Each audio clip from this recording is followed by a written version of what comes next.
Life ലൈൻ്റെ കൂടുതൽ videos കാണുന്നതിനായി നിങ്ങൾക്കിത് സബ്സ്ക്രൈബ് ചെയ്യാം. തൊട്ട് താഴെ സബ്സ്ക്രിപ്ഷൻ കൊടുത്തിട്ടുണ്ട്.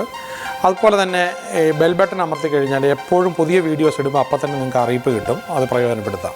നമുക്കിന്ന് എങ്ങനെയാണ് നമ്മുടെ കംഫർട്ട് സോണിന് അപ്പുറത്തേക്ക് പോകാമെന്നുള്ളത് നമുക്ക് നോക്കാം. ശരിക്കും പറഞ്ഞാൽ എല്ലാവരും ഒരു കംഫർട്ട് സോണിലായിരിക്കുന്നത്. അപ്പോൾ ഈ കംഫർട്ട് സോൺ എന്ന് പറയുമ്പോഴത്തേക്ക് നമുക്ക് ചിലപ്പോൾ വീടിൻ്റെ അടുത്തുള്ളത്, നമ്മൾ ജോലി ചെയ്യുന്ന സ്ഥലമോ, നമ്മൾ ജനിച്ച സ്ഥലമോ, നമുക്ക് ഒരുപാട് ഫ്രണ്ട്സുള്ള സ്ഥലമോ, ഇതൊക്കെ നമ്മുടെ കംഫർട്ട് സോണിനകത്ത് പെട്ടതാണ്. അപ്പോൾ ഈ കംഫർട്ട് സോണ് ശരിക്കും പറയാതെ ഒരു കില്ലിങ് സോണാണ്. കാരണം നമുക്ക് അവിടെ നിന്ന് വളരാനായിട്ട് ഒരിക്കലും പറ്റത്തില്ല.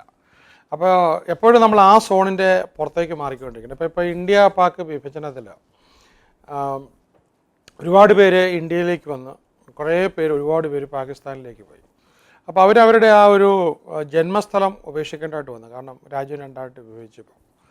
പക്ഷേ ഇങ്ങോട്ട് വന്ന ഈ ബിസിനസ് കമ്മ്യൂണിറ്റിയിൽപ്പെട്ട എല്ലാവരും തന്നെ ഇവിടെ വന്ന് വളരെ ദാരിദ്ര്യത്തിലെ ഉന്തുവണ്ടിയിലൊക്കെയാണ് അവരുടെ തുടങ്ങുന്നത്. പക്ഷേ അത് കഴിഞ്ഞപ്പോഴത്തേക്ക് അവർ വലിയ വലിയ കോടീശ്വരരായി. പിന്നെ പല രാജ്യങ്ങളിലും ബിസിനസ്സുള്ള ആൾക്കാരായിട്ട് നേരത്തെ ബിസിനസ് കമ്മ്യൂണിറ്റി മാറി എന്നുള്ളതാണ്. അപ്പോൾ അവർക്ക് ആ ഒരു കംഫർട്ട് സോണ് അവർ മാറിയിട്ടും അവരുടെ ലൈഫിൻ്റെ സ്റ്റൈല് അപ്പോൾ അതനുസരിച്ച് അവർ കൂടുക ചെയ്തത്. ചില ആൾക്കാർ നമ്മളിപ്പോൾ ഈ നാട്ടിൻപുറത്തൊക്കെ ഞാറ് പറിച്ച് നടുന്ന കണ്ടില്ലേ. അപ്പോൾ ഈ അവിടെ നിന്ന് പറിച്ച് നമ്മൾ വേറെ സ്ഥലത്തേക്ക് നടുമ്പോൾ മാത്രമേ അത് പെട്ടെന്ന് വളർന്ന് കയറത്തുള്ളൂ. അപ്പോൾ ഈ നിങ്ങൾ പല ആൾക്കാരെ സംബന്ധിച്ചിടത്തോളം നമ്മൾ ആ നിൽക്കുന്ന സ്ഥലത്ത് തന്നെ നിൽക്കുന്നതാണ് നിങ്ങളുടെ ഏറ്റവും വലിയ പ്രധാന പ്രശ്നം. അപ്പോൾ അതുകൊണ്ട് എവിടേക്ക് നമുക്ക് മാറാൻ പറ്റുമോ, പിന്നെ തിരിച്ചു വരാം, പക്ഷേങ്കിൽ അവിടെ തന്നെ നിൽക്കരുത്. ഈ കംഫർട്ട് സോണിൽ ചെയ്യുന്ന ഒരു ജോലിയിൽ മാത്രം, അല്ലെങ്കിൽ ഒരു പ്രവൃത്തി മേഖലയിൽ മാത്രം. പല ഇൻഡസ്ട്രിയും കുറച്ച് കഴിയുമ്പോഴത്തേക്ക് ചിലപ്പോൾ ഡൈ ഔട്ട് ആവും, പല പ്രൊഫഷനും ഇല്ലാതാവും. അപ്പോൾ എന്താണെങ്കിലും നമ്മൾ നമ്മുടെ ഈ കംഫർട്ട് സോണിന് പുറത്തേക്ക് വരണം. സുഖമായിട്ട് ഇരിക്കുന്ന സ്ഥലത്ത് മാത്രം നമ്മൾ വീണ്ടും അപ്പോൾ അത് പോരാ. അപ്പോൾ നമുക്ക് ജർമ്മനിയിൽ വലിയ സുഖമായിട്ട് ജീവിച്ചിരുന്ന ജ്യൂസ് സെക്കൻഡ് വേൾഡ് വാർ കഴിഞ്ഞപ്പോഴത്തേക്ക് അവർ പുറത്തേക്ക് പോയി. ഇപ്പോൾ നമുക്ക് പണ്ട് മുതൽ കാണാം, ഈ കോട്ടയം അല്ലെങ്കിൽ ആലപ്പുഴ ജില്ല, പത്തനംതിട്ട ജില്ല, കൊല്ലം ജില്ല, ഇവിടെയൊക്കെയുള്ള ആൾക്കാർ ഒരുപാട് പേര്, അതിൽ നിന്ന് ഒരുപാട് സ്ത്രീകൾ ഡൽഹിയിലൊക്കെ പഠിക്കാനായിട്ട് പോയി, മുംബൈയിലൊക്കെ നേഴ്സിംഗ് ഒക്കെ പഠിക്കാനായിട്ട് പോയി. അതിൽ നല്ലൊരു ഭാഗം അവിടെ നിന്ന് അവർ മൂവ് ഔട്ട് ചെയ്ത് US-ലും യൂറോപ്പിലും അതുപോലെ തന്നെ UK-ലും അയർലൻഡിലും ഒക്കെ സെറ്റിൽ ചെയ്ത് അവരൊക്കെ വളരെ സൗഭാഗ്യങ്ങൾ അനുഭവിച്ചെന്ന് അവിടെ ജീവിക്കുന്നുണ്ട്. കാരണം അവരവിടെ നിന്ന് മൂവ് ഔട്ട് ചെയ്തു എന്നുള്ളതാണ്. ആ കംഫർട്ട് സോണിൻ്റെ പുറത്തേക്ക് വന്നു. നമ്മളെ സംബന്ധിച്ചിടത്തോളം കേരളത്തിനകത്ത് ഇന്ന് വരെ ഒരു വാർ നടന്നിട്ടില്ല കാര്യമായിട്ടുള്ള. പിന്നെ ആകെ നമുക്ക് നടന്നിട്ടുള്ളൊരു പ്രളയം മാത്രമാണ്. അപ്പോൾ ഈ ആക്ച്വലി നമ്മൾ കേരളത്തിനകത്ത് മാത്രം നിൽക്കാതെ ലോകത്ത് പല സ്ഥലത്തേക്കും റീച്ച് ഔട്ട് ചെയ്യണം. അപ്പോൾ അങ്ങനെ നമുക്ക് റീച്ച് ഔട്ട് ചെയ്യുമ്പോഴപ്പോൾ ഞാൻ ക്ലാസ്സിൽ പറയാറുണ്ട്, ഗാന്ധിജി നമുക്ക് തന്ന ഏറ്റവും വലിയൊരു ആശയം ക്വിറ്റ് ഇന്ത്യ. അപ്പോൾ ഇന്ത്യക്ക് പുറത്തേക്ക് പോവുക. ഗാന്ധിജി രക്ഷപ്പെട്ടത് എന്തുകൊണ്ടാണ്? അദ്ദേഹം UK-യിൽ പഠിക്കാനായിട്ട് പോയതുകൊണ്ടാണ്. ഡോക്ടർ അംബേദ്കർ രക്ഷപ്പെട്ടത് എന്തുകൊണ്ടാണ്? അദ്ദേഹം പുറത്ത് പഠിക്കാനായിട്ട് പോയതാണ്. ഡോക്ടർ കലാം എന്തുകൊണ്ടാണ് രക്ഷപ്പെട്ടത്? അദ്ദേഹം പഠിക്കാനായിട്ട്. പട്ടേൽ എന്തുകൊണ്ടാണ് രക്ഷപ്പെട്ടത്? നെഹ്റു രക്ഷപ്പെട്ടത്. അപ്പോൾ എപ്പോഴും നമ്മൾ പലപ്പോഴും ജന്മനാട്ടിൽ നിന്ന് നമ്മൾ പുറത്തേക്കൊക്കെ പോയാലേ നമ്മുടെ ജീവിതത്തിലൊരു മാറ്റം ഉണ്ടാവുകയുള്ളൂ.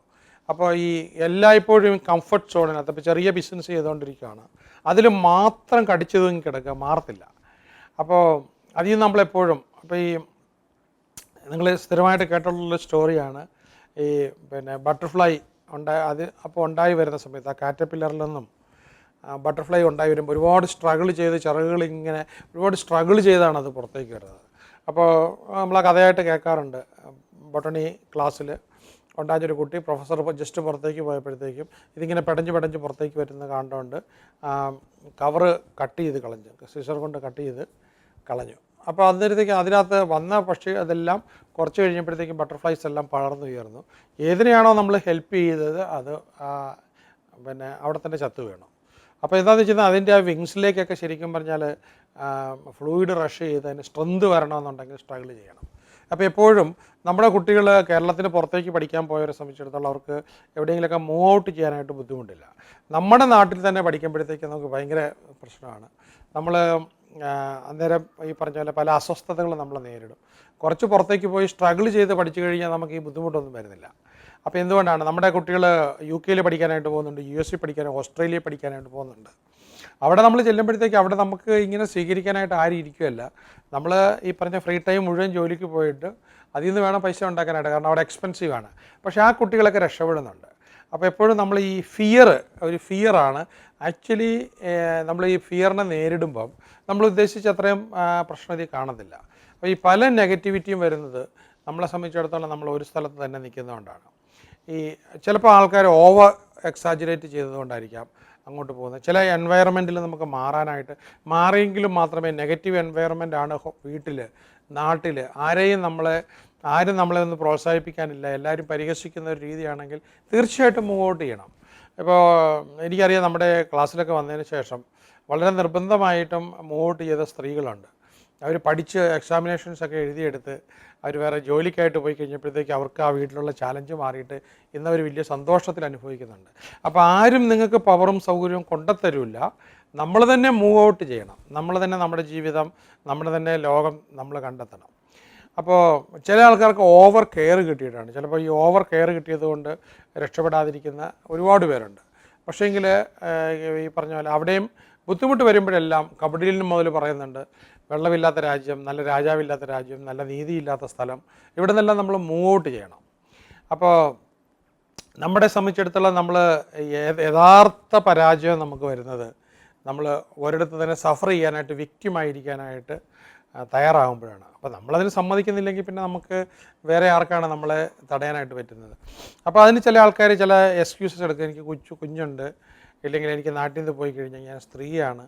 അപ്പോൾ സ്ത്രീകൾ അവിടെ നിന്ന് പോയി, ഇപ്പോൾ നമ്മൾ ഇന്ദിരാനൂയി എടുക്കുമ്പോഴത്തേക്ക് അവരെന്താണ്, ഇന്ത്യയിൽ നിന്ന് ആദ്യം പോകുമ്പോഴത്തേക്ക് അവർക്കൊരു നല്ല ഒരു കോട്ട് പോലും ഇല്ലായിരുന്നു. കോട്ട് പോലും ഇല്ലാതെ ഒരു സാരിയായിട്ടാണ് പോയത്. അത് കഴിഞ്ഞ് അവർക്ക് നല്ല ഷൂസ് ഇല്ലായിരുന്നു. അവരവിടെ പോയി ജോലി ചെയ്താണ് പഠിച്ചത്. പക്ഷേ അത് കഴിഞ്ഞ് ലോകത്തിലെ ഏറ്റവും കൂടുതൽ ശമ്പളം വാങ്ങിക്കുന്ന സ്ത്രീയായിട്ട് തീർന്നു. അപ്പോൾ ഈ ചില ആൾക്കാർ പഴയ പാസ്റ്റിൽ നടന്നിട്ടുള്ള കാര്യങ്ങൾ, ആ ബാഗേജുമായിട്ട് അതിൽ വളരെ ഒബ്സസ്ഡാണ്. പിന്നെ നേരത്തെ നടന്നിട്ടുള്ള മിസ്റ്റേക്കുകൾ ഇല്ലെങ്കിൽ നമ്മുടെ പരാജയങ്ങൾ, അതിനെ ഇങ്ങനെ മനസ്സിൽ കൊണ്ടു നടക്കുകയാണ്. ചില ആൾക്കാരെല്ലാം ഒരു പെർഫെക്റ്റായിട്ട് നമ്മളെ തിരക്കിയ ഒരു സമയം വരും, ഒരിക്കലും വരില്ല. ഒരു കാലത്ത് നമുക്കൊരു സമയം വരത്തില്ല. എല്ലാ സമയവും, എല്ലാ കാലഘട്ടവും. അപ്പോൾ ഇതുവരെയുള്ള പാസ്റ്റ് കാലങ്ങളിലല്ല ആണെന്ന് നിങ്ങൾക്ക് തോന്നുന്നുണ്ടോ? പാസ്റ്റ് കാലങ്ങളിലല്ല ഏറ്റവും കൂടുതൽ ഓപ്പർച്യൂണിറ്റി ഉണ്ടായിരുന്നത്. ഇനിയുള്ള കാലങ്ങളിലാണ് ഓപ്പർച്യൂണിറ്റി ഉണ്ടാകുന്നത്. അപ്പോൾ നമ്മൾ മനസ്സുകൊണ്ട് നമ്മളെപ്പോഴും മൂവ് ഔട്ട് ചെയ്യാനായിട്ട്, അപ്പം ചില ആൾക്കാർ ചൈൽഡ്ഹുഡ് മെമ്മറീനെ താലോലിച്ച് പിടിച്ചുകൊണ്ടിരിക്കും, അന്നത്തുണ്ടായ വേദനകളെ താലോലിച്ചുകൊണ്ടിരിക്കും. ഒരു കാര്യം മനസ്സിലാക്കേണ്ടത്, ഈ വേദനകളെ താലോലിച്ച് കഴിഞ്ഞാൽ അതൊരിക്കലും നമ്മളെ വിട്ടുപോകില്ല. നമ്മൾ രോഗത്തെക്കുറിച്ച് കൂടെ പറഞ്ഞുകൊണ്ടിരുന്ന രോഗം നമ്മളെ വിട്ടുപോകത്തേയില്ല. അപ്പോൾ ഈ മരുന്ന് കഴിക്കുന്നതിനകത്ത് 20% ഉള്ളൂ. 80% എന്താണ്, നമ്മളുടെ മനോഭാവമാണ്. നമ്മളത് മാറാനായിട്ട് നമ്മൾ തീരുമാനം എടുക്കുമ്പോൾ, ഇല്ലെങ്കിൽ നമ്മൾ അസുഖങ്ങളെ അവഗണിക്കുമ്പോഴാണ്. അപ്പോൾ നമ്മളൊരു പ്രശ്നമില്ലാതെ പോകാനായിട്ട് മൂവ് ഔട്ട് ചെയ്യാൻ ആരും നമ്മളെ ഉപദ്രവിക്കത്തില്ല. ഒരിടത്തും പോയി നമ്മൾ പട്ടിണി കൊണ്ട് മരിക്കത്തില്ല. അപ്പം മൂവ് ഔട്ട് ചെയ്യാനായിട്ട് നിങ്ങൾക്ക് ആ മനസ്സുകൊണ്ട്, അപ്പോൾ ഈ കംഫർട്ട് സോണിൻ്റെ പുറത്ത് പോകണം. It's A killing zone. അപ്പോൾ എന്തെങ്കിലും ചെയ്യുക എന്നുള്ളൊരു തീരുമാനം. അപ്പോൾ നമ്മൾ ഈ പൂർണ്ണമായിട്ടും സെറ്റിൽ ചെയ്യരുത്. നമ്മൾ പല വിധത്തിലുള്ള ആൾക്കാരുണ്ട്. ഇമ്മൂവബിൾ പീപ്പിളുണ്ട്, മരം നിൽക്കുന്ന പോലെ. ഒരു പ്രദേശത്ത് നിന്ന് ഒരു പോകത്തേയില്ല. മൂവബിൾ പീപ്പിളുണ്ട്, ഇടയ്ക്ക് വേണമെങ്കിൽ ചെന്നൈയിലോ ബാംഗ്ലൂരോ ഹൈദരാബാദിലൊക്കെ ഒന്ന് പോകും. മൂവിങ് പീപ്പിളുണ്ട്, ഇടയ്ക്കിടയ്ക്ക് ഇങ്ങനെ മൂവ് ചെയ്തുകൊണ്ടിരിക്കുക. ശരിക്കും പറഞ്ഞാൽ പ്രകൃതിയുടെ ഋതം തന്നെ നിൽക്കുന്നത് ഈ മൂവ്മെൻറ്റിലാണ്. എപ്പോഴും മൂവ് ചെയ്തുകൊണ്ടിരിക്കണം. സൂര്യൻ മൂവ് ചെയ്തുകൊണ്ടിരിക്കുന്നു, ഭൂമി മൂവ് ചെയ്തുകൊണ്ടിരിക്കുന്നു, എല്ലാം മൂവ് ചെയ്തുകൊണ്ടിരിക്കുന്നു. അപ്പോൾ നമ്മൾ അറിയാതെ നമ്മളെ സെറ്റിൽ ചെയ്ത് വെച്ചിരിക്കുകയാണ് നമ്മളെ കണ്ടീഷൻ ചെയ്യാനായിട്ട്. ആ കണ്ടീഷൻ ചെയ്ത്, അപ്പോൾ ഈ ഡിഫിക്കൽട്ടീസൊക്കെ നമ്മൾ ഫേസ് ചെയ്യാന്ന് പറഞ്ഞാൽ നമുക്കൊരു സ്വല്പ ദിവസം ആ ഡിഫിക്കൽറ്റി ഫേസ് ചെയ്താൽ ചിലപ്പോൾ നമ്മൾ ഒത്തിരി വളരാനുള്ള സാധ്യതയുണ്ട്. Why don't you take A chance? ഞാനും എൻ്റെ ജീവിതത്തിൽ ഞാൻ ജനിച്ചു വളർന്ന സ്ഥലത്ത് നിന്ന് മൂവ് ഔട്ട് ചെയ്യാനെടുത്ത തീരുമാനമാണ് എൻ്റെ ജീവിതത്തിലെ ഏറ്റവും നിർണായകമായ തീരുമാനം. അതുകൊണ്ട് നമ്മുടെ ഈ ഗോള് ഒരിക്കലും നമ്മൾ പോസ്റ്റ്പോൺ ചെയ്യരുത്. ഇപ്പം തന്നെ, ഈ നിമിഷം തന്നെ. അപ്പോൾ നമ്മൾ ഈ ആക്ഷൻ എടുക്കണം മൂവ് ഔട്ട് ചെയ്യാനായിട്ട്. അപ്പോൾ തിരിച്ചു വരാം, എപ്പോൾ വേണമെങ്കിലും തിരിച്ചു വരാം. ഈ റൊട്ടീൻ ലൈഫിൽ നമ്മൾ ജീവിക്കാനായിട്ട് നമ്മൾ വില്ലിങ് ആയിരുന്നു.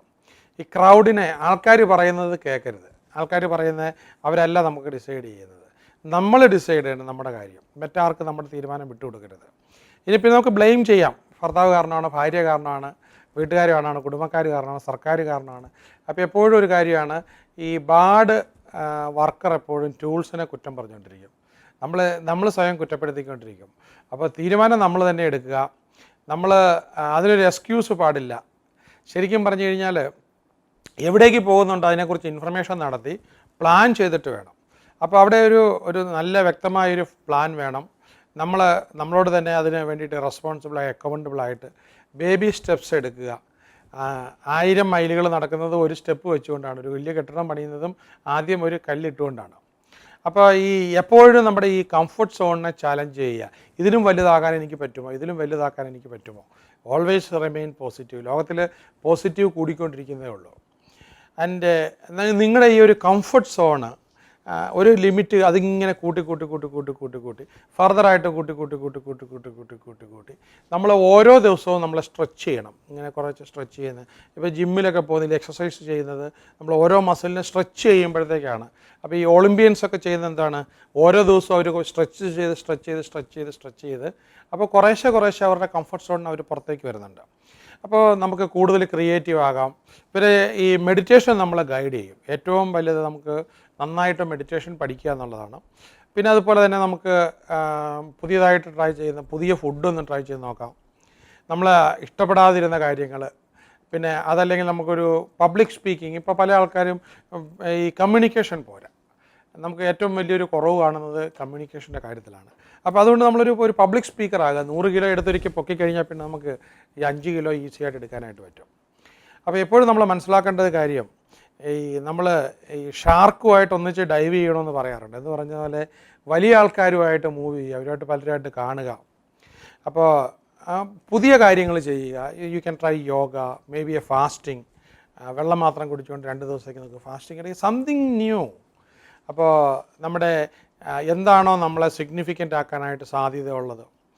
പിന്നെ ഇല്ല ഒരു ഹോൾ വീക്ക് തന്നെ TV ഉപയോഗിക്കുന്നില്ല എന്നൊരു തീരുമാനം. അല്ലെങ്കിൽ നിങ്ങളുടെ TV തന്നെ എടുത്ത് അടുത്ത ആർക്കെങ്കിലും ഡൊണേറ്റ് ചെയ്യുക, അല്ലെങ്കിൽ അത് ചാരിറ്റിക്ക് കൊടുക്കുക, വയസ്സായ ആൾക്കാർ കണ്ടുകൊണ്ടിരിക്കാനായിട്ട്. അപ്പോൾ ആക്ച്വലി നിങ്ങളൊരു ലൈഫിലൊരു ഡിസിഷൻ എടുക്കുക, തീരുമാനം എടുക്കുക. പുതിയ സ്ഥലങ്ങളിലോട്ടും പുതിയ ഏരിയയിലേക്കും പുതിയ ബിസിനസ്സിലേക്കും പുതിയ ജോലിയിലേക്കും ഒക്കെ നമ്മൾ മൂവ് ഔട്ട് ചെയ്യും. അപ്പോൾ ഇത് നമ്മുടെ ബ്രെയിൻ്റെ ന്യൂറൽ പാത്വേ കുറച്ചുകൂടെ സ്ട്രെങ്തൻ ചെയ്യും, കഴിവുകൾ നമ്മൾ കൂടുതൽ നേടും. അപ്പോൾ നമ്മുടെ കുഞ്ഞുങ്ങളെ ആണെങ്കിലും നമ്മൾ പിടിച്ചു വെക്കാതിരിക്കാതെ. അപ്പോൾ ഈ ഒരു കാര്യം മനസ്സിലാക്കേണ്ടത്, ഈ ഷിപ്പ് ഏറ്റവും സേഫസ്റ്റ് എന്ന് പറഞ്ഞാൽ അത് ഹാർബറിൽ കിടക്കുകയാണ്. പക്ഷേ ഷിപ്പ് ഉണ്ടാക്കിയതിൻ്റെ പർപ്പസ് അതല്ല. നിങ്ങളുടെ നാട്ടിൽ കിടക്കുകയാണ് നിങ്ങൾ ഏറ്റവും സേഫസ്റ്റ്. പക്ഷേ നിങ്ങളുടെ ജന്മത്തിൻ്റെ പർപ്പസ് അതല്ല.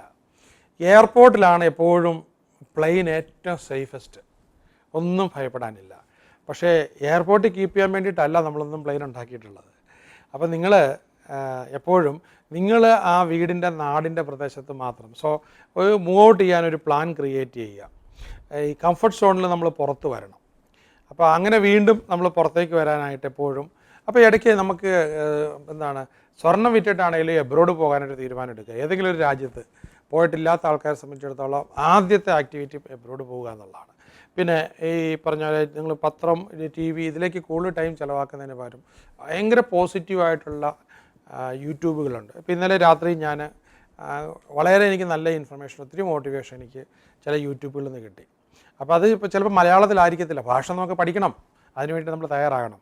അപ്പോൾ അതുപോലെ തന്നെ എക്സ്പോയിലൊക്കെ പോകണം. ബിസിനസ്സൊക്കെ ചെയ്യുന്ന ആൾക്കാരാണെങ്കിൽ തീർച്ചയായിട്ടും എക്സ്പോയിൽ പോകണം. അപ്പോൾ നമുക്കെപ്പോഴും നമ്മുടെ ഈ ഏറ്റവും ബുദ്ധിമുട്ടുള്ളിടത്ത് നമ്മൾ പുറത്തേക്ക് വരുന്നതിനുള്ള ആ ഒരു ധൈര്യം സംഭരിക്കുക. അപ്പോൾ അതായിരിക്കണം നമ്മുടെ ഒരു ബിഗ്ഗസ്റ്റ് ചാലഞ്ച്. എന്നും ചാലഞ്ച് ചെയ്യണം. ഈ പ്രദേശത്ത്, ഈ ജില്ലയ്ക്ക് പുറത്തേക്ക്. ഇപ്പോൾ ഓൾറെഡി ബിസിനസ് ചെയ്യുന്ന ആളാണെങ്കിൽ അവരടുത്തേക്ക് വ്യാപിപ്പിക്കാനായിട്ട് നോക്കണം. അടുത്ത സിറ്റികളിലേക്ക് ചിലതൊക്കെ പരാജയപ്പെടാം. സോ വാട്ട്, നമ്മൾ ആ പരാജയപ്പെടണം. എപ്പോഴും ജീവിതത്തിൽ വിജയിച്ചിട്ടുള്ളവരെല്ലാവരും പരാജയപ്പെട്ടിട്ടുള്ളവർ തന്നെയാണ്. അതുകൊണ്ട് എപ്പോഴും നിങ്ങളുടെ കംഫർട്ട് സോൺ നിങ്ങൾ വലുതാക്കാനായിട്ട് പുതിയ പ്രൊഫഷനിലേക്ക്, പുതിയ ജോലിയിലേക്ക്, പുതിയ ടെറിട്ടറിയിലേക്ക്, പുതിയ രാജ്യങ്ങളിലേക്ക്, പുതിയ പുസ്തകങ്ങളിലേക്ക്, പുതിയ ഫ്രണ്ട്സിലേക്ക്, നിങ്ങൾ കണ്ടിട്ടുള്ള വീടിൻ്റെ മുന്നേ നിൽക്കുന്ന പൂവിനെ കഴിഞ്ഞ് എത്ര മനോഹരമായ പൂക്കൾ വനാന്തരങ്ങൾ കാണും. അപ്പോൾ നമ്മൾ പുതിയ കാര്യങ്ങൾ കാണാനായിട്ടും ഇന്ന് വരെ അനുഭവിച്ചിട്ടുള്ള നമ്മുടെ സന്തോഷത്തിന് അപ്പുറത്തേക്ക് സന്തോഷങ്ങൾ അനുഭവിക്കാനായിട്ടും തയ്യാറാകുക. ഇപ്പോൾ തന്നെ ഈ ചാനൽ സബ്സ്ക്രൈബ് ചെയ്തിട്ട് ഞാൻ ഇതുപോലെ നിങ്ങളെ പുതിയൊരു ലെവലിൽ ഓർബിറ്റിൽ എത്തിക്കാൻ പറ്റിയ കുറേ വീഡിയോസിൻ്റെ പണിപ്പുരയിലാണ്. നിങ്ങൾക്കത് അതാത് സമയത്ത് കിട്ടാനായിട്ട് സൗകര്യം ചെയ്യുക. All the best. ബൈ.